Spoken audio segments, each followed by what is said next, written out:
আসসালামু আলাইকুম আপু, আমার নাম নাতাশা। এই ঘটনাটি ঘটেছিল আমার এক মামার সাথে।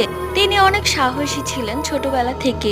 ভূত পেতের কথা আমার মামা হেসেই উড়িয়ে দিতেন। যখন আমরা ভূতের কথা বলতাম তখন মামা অনেক বেশি হাসাহাসি করত। তো যাই হোক, তাদের বাড়ির পাশে একটি বড় কাঁঠাল গাছ ছিল।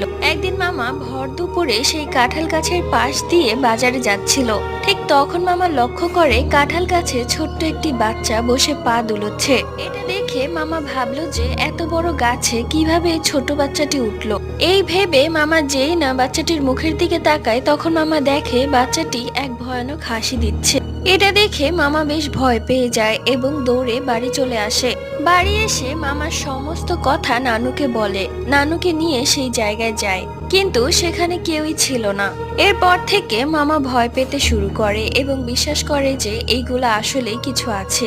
নীলাটি কেমন লেগেছে?